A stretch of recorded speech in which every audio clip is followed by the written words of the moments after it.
dari kelompok 3 akan membahas tentang pengaruh keluarga Katolik terhadap perkembangan karakter anak dan remaja.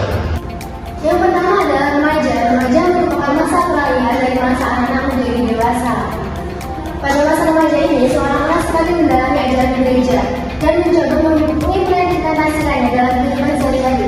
Remaja menjadi lebih mandiri dalam mengatur waktu belajar serta aktif dalam kegiatan gereja seperti kelompok pemuda dan pelayanan sosial. Lalu faktor yang mempengaruhi pembentukan karakter seseorang yang pertama adalah faktor internal. Faktor ini mencakup nilai keyakinan pribadi, pengalaman hidup dan pribadi bawaan. Kedua adalah faktor eksternal. Faktor eksternal mencakup pengaruh keluarga, teman dan lingkungan sosial juga memberikan dampak yang signifikan. Untuk poin selanjutnya adalah keluarga dan agama. Keluarga sendiri adalah tempat atau wadah kita berhidup dan berkumpul untuk berbagi rasa, suka dan duka bersama keluarga. Selanjutnya adalah agama, yaitu adalah iman yang kita miliki dari kecil dan mempercayai kepada Tuhan Yang Maha Esa untuk menganut sebuah kepercayaan dan untuk menghormati Tuhan. Oke, selanjutnya pengaruh keluarga terhadap pendidikan anak. Nah, keluarga memiliki peran sentral dalam pendidikan anak karena keluarga merupakan lingkungan pertama bagi anak untuk belajar dan mengenali tentang agama. Nah, kehadiran orang tua juga menjadi panutan bagi perkembangan spiritual anak. Orang tua sendiri ini memberikan contoh konkret tentang kegiatan agama sehari-hari. Dan suasana keluarga juga memberikan dampak pada pendidikan anak. Lalu berikutnya ada bagaimana pendidikan agama di dalam keluarga. Pendidikan agama di dalam keluarga sendiri itu sangat penting bagi pertumbuhan anak sejak kecil, agar bisa menjadi pedoman anak sehingga tumbuh dan berkembang di dalam iman. Orang tua juga berperan penting serta memiliki tanggung jawab memberikan pembelajaran agama di dalam teladan, pengajaran, dan keterlibatan di dalam kegiatan keagamaan. Lalu yang selanjutnya adalah praktek pengajaran agama di rumah. Di sini ada 4 poin. Yang pertama mengajarkan doa-doa Katolik, yaitu seperti doa Rosario, doa Salve Maria, Bapa Kami, dan lain sebagainya. Lalu yang kedua membaca kitab suci, yang dimana nanti mereka juga mengajarkan apa arti dari ayat yang dibaca tersebut. Lalu yang ketiga mengajak berdiskusi tentang iman dan ajaran gereja dan lain sebagainya. Lalu yang keempat mengajarkan makna 7 sakramen dalam gereja.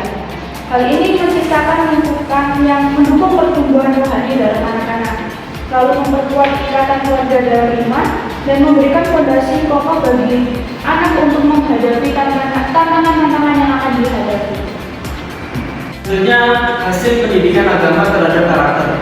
Dampak signifikan terhadap perkembangan karakter remaja. Dalam keluarga Katolik, pendidikan agama biasanya dimulai sejak usia dini yang berfokus pada pengajaran nilai-nilai moral dan etika berdasarkan ajaran gereja. Yang kedua, peran penting pendidikan agama Katolik dalam membentuk spiritualitas remaja. Remaja dibesarkan dalam lingkungan keluarga yang religius seringkali memiliki hubungan yang lebih dekat dengan Tuhan dan komunitas gereja. Yang ketiga, pendidikan agama dalam keluarga Katolik dapat membantu remaja mengembangkan identitas diri yang kuat dan positif. Lalu yang keempat, pendidikan agama yang konsisten di rumah juga memberikan landasan moral yang kuat yang dapat membantu remaja menghindari perilaku negatif dan memilih jalan hidup yang positif. Ada solusi dari tantangan perkembangan remaja. Yang pertama, fondasi spiritual. Tentunya fondasi spiritual ini meliputi doa, ekaristi, dan segala macamnya.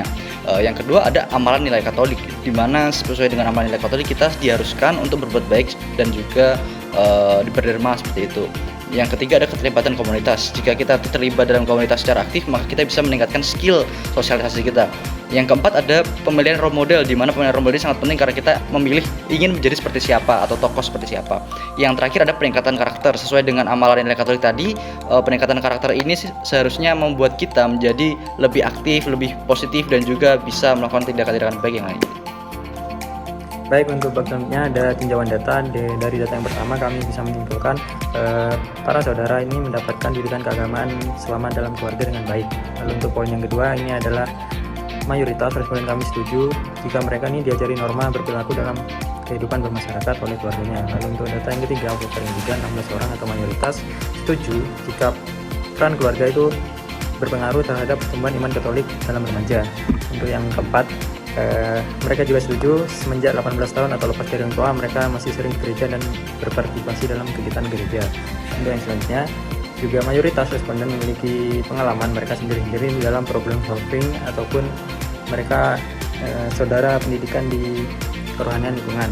Lalu untuk yang terakhir, ini ada banyak responden juga yang mengatakan bahwa gereja kecil atau keluarga mereka sangat berpengaruh dalam pertumbuhan iman Katolik mereka.